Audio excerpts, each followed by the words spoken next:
Alright, Ben, we're going to react to this situation that has been going on in Mexico. Mexico is on fire, right? Mexico is really going through a lot, right? So let me just react to this situation, right? According to what we heard, a cartel leader was killed. This has triggered his followers to go into a lot of violence acts, like they are destroying the country, destroying buses, like went to the airport, everybody like was scattering for their life. Like basically the country is on lockdown, like all flights are grounded.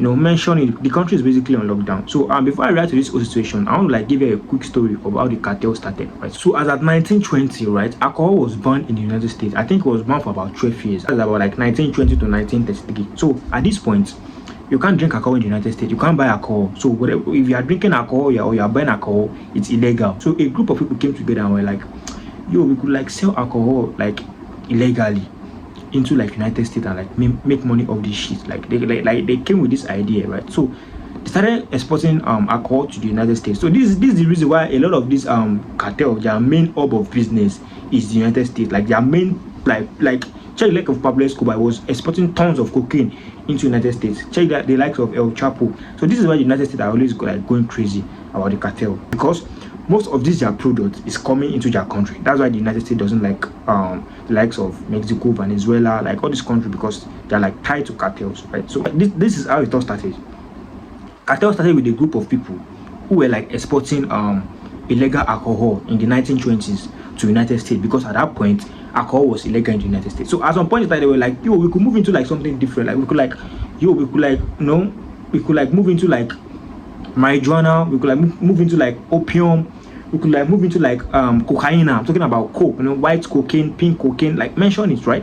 We could like move into like this stuff. So basically they expanded and started selling other drugs. They started selling like varieties of drugs, and their main hub, their business their main market is the United States. And this is the reason why the US government doesn't fuck with a lot of these countries. Like I'm talking about Mexico, Colombia, Venezuela, because these countries are basically tied to a lot of drug dealings.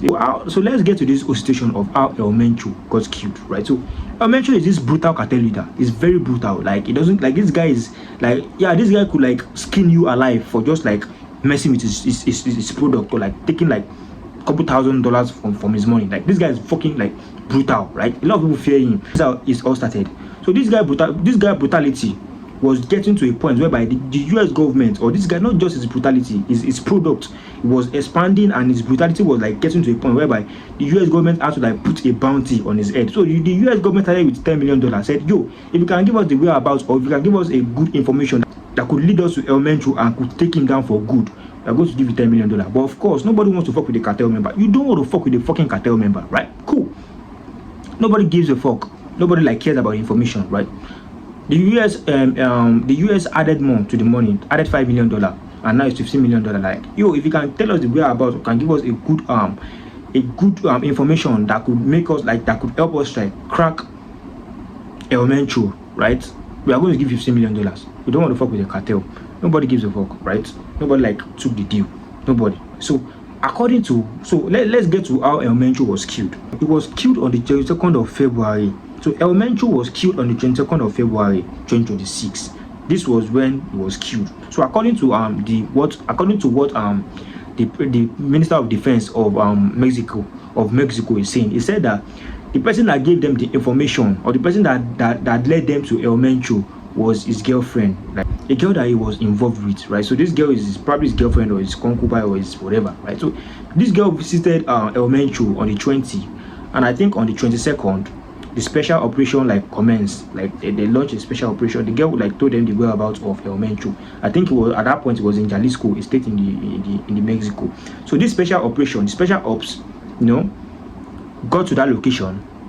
According to what we heard they met about 20 armed guards in the environment, right? So the battle begins, and they were like, yeah, I know one thing about cartel. Like, they don't give a fuck. They will fight with their fucking blood. The cartel and the Islamic terrorists, they have something in common.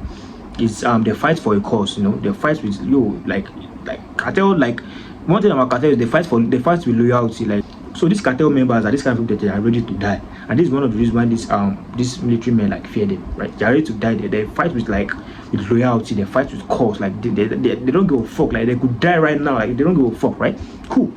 this over to comment. And while in this whole situation, Mencho, who is the leader, I think he got shot and he got wounded, right? So according to what we heard, the other guys were taken down easily, but Mencho was wounded and was being transported. While he was being transported, he died, right? Because at this point, they really want to get him alive, right? But at the end of the day, he died. So when his death came into public, his followers, his cartel members, his organized crime members, they started like turning the country upside down, which is Mexico. Started like turning the country upside down, like started burning airplanes, started burning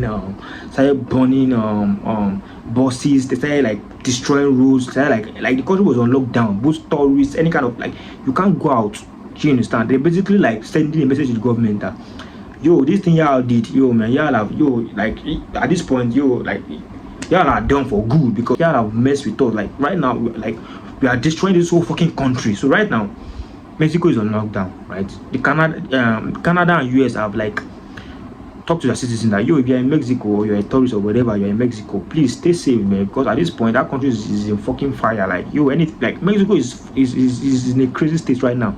After this situation happened, a lot of I posted this whole thing on my media outlets, right? And I see a lot of US citizens, a lot of Americans saying yo, Trump should just send troops there and like clear this cartel. First of all, cartel are not just some bunch of hooligans with a gun. Cartel is not a gang. Cartel is an organized crime. These are people that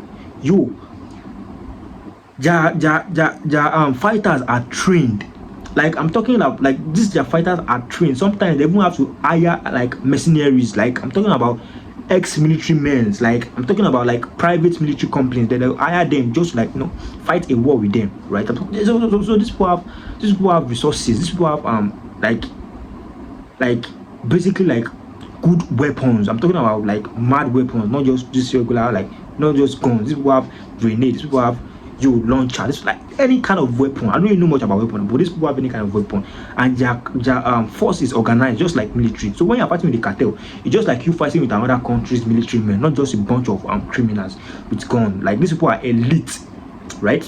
So a lot of people are saying, yo, Trump should just go there and send the troops, and like, yo, what the fuck is going on? Yo, man. I think Trump could send troops, it's possible. There's nothing America can conquer. That's for a fact, right?